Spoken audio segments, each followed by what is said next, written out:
as the French say. Hello! Clap for the Wolfman. He gon' reach your record high. Welcome to another video review, Sons of Eliason Productions. I'm Brayden. I'm Dean. And today we're going to be reviewing the movie The Wolfman. Yeah, The Wolfman.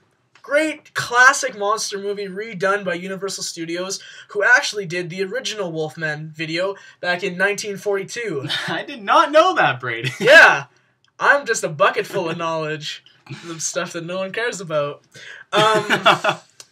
Yeah, so anyways, we're going to be going through the plot of The Wolfman, talking about the actors, the cinematography, sound, kind of everything that makes the movie, and then, in the end, we're going to give it a rating of what we thought it was. Yeah, I'm definitely going to give a rating. Alright, what do you want to start with? Let's start with the actors. With the actors. Let's start with the actors. The actors in The Wolfman were, I found, pretty well-rounded.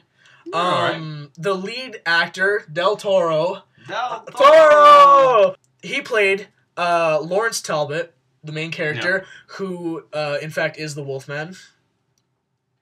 We'll just throw that out there. He's the Wolfman. He's the Wolfman. It shows it in the trailer. It's not really a spoiler.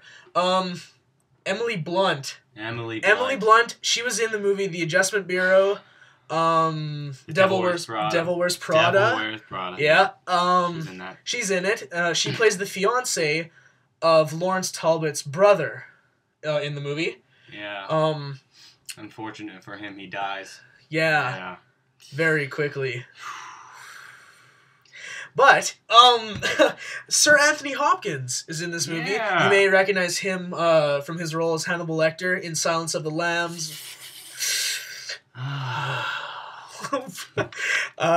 Zorro's dad. Those are just some of his newer ones, I guess. Yeah, he's been in everything. He's been on plays and Broadway, and he's knighted. Knighted. Hence the Sir Anthony Hopkins. Yeah. He's right up there with Elton John. Right up there with Elton John. So, I don't know. I liked the actors in this movie. Emily Blunt, I thought, did a great job. She looked very classy, very elegant. The style that they would have done back in that time period. Yeah. The movie takes place in the 1800s in the city of Blackmore. Sir Anthony Hopkins did a great job. Wonderful job. Wonderful job. Wonderful job. What did you think of Del Toro? Not a big fan. Not a big fan. Not I mean, at all. I liked some of the scenes he was in, but some of the times, it when just he turns into the werewolf is when I like him. Yeah. And then when he comes back and he's naked in the normal field. Human being. Yeah. Not so much liking him. He's when very running naked through the fields. There's no nudity. In very boring. Yeah, but yeah, he's very, yeah. It was almost. I agree. It was almost very boring, to watch him in some of the scenes. But other than that, I can't remember who they got to play the inspector. The elf. Arwen. Yeah. Arwen. Yeah. On Lord of the Rings. He was good. He was really good. He was real good. But yeah, so like for the actors, I don't know. I thought the casting was very well done. Different main character maybe. Yeah. But I mean, someone who could carry the.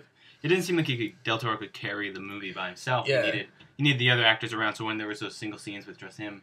Yeah. Because I mean, yeah, Del Toro got boring. Del Toro was in a lot of other good movies like Snatch and stuff like that. But I mean, movies that were way before I was born. Yeah. The plot of the movie, like I said, takes place in Blackmore. Yep. It's about a werewolf.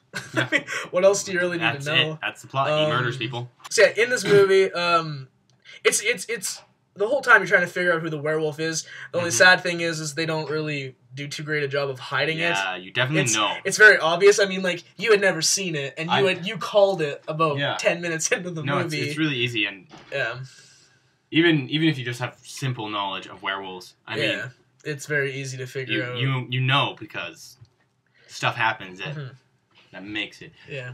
You know. But yeah, like, we don't want to give away too much on the plot. Definitely not want to give too much. But the cinematography of the movie. Good. You liked it? Yeah. It definitely. The director was really good.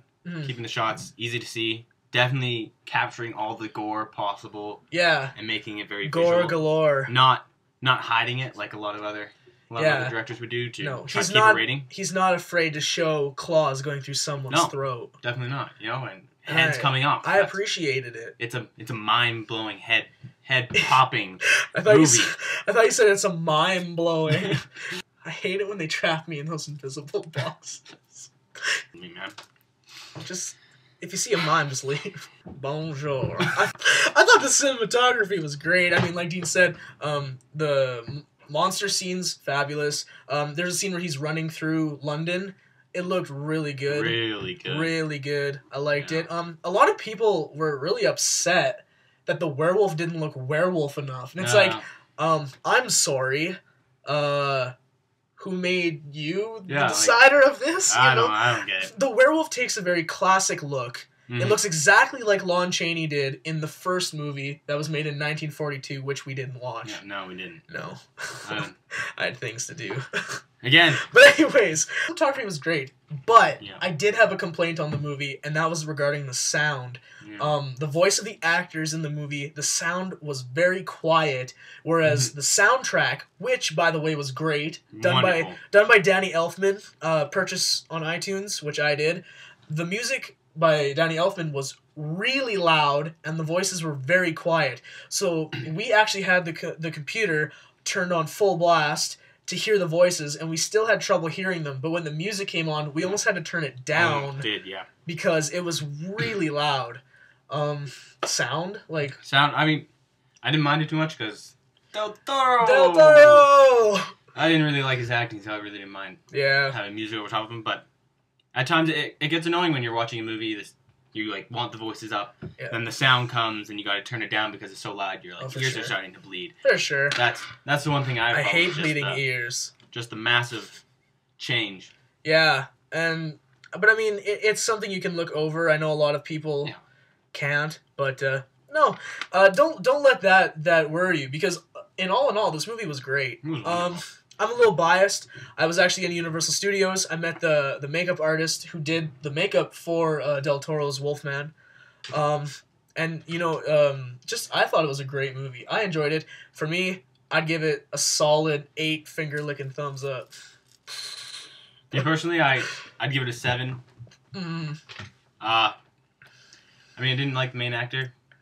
There was the sound problems, and then there was times when I didn't know what was going on in the plot. Yeah. It could have just been, because it's based off an older one that I haven't seen or movie, but there's some plot issues that I didn't understand fully. But other than that, it was an overall great movie. I would suggest going and picking that up. Wolfman. Watching it. Watch it. Clap for the Wolfman. Clap for the Wolfman. You don't dig in till the day you die. Yeah, it's Get out of the room! Thanks, Dean. Yeah. Del Toro. Del Toro. I'll just edit this out later. Who made you the decider of this? Oh, I know we're gonna keep going. I had things to do. Alright. Don't say you're not hungry.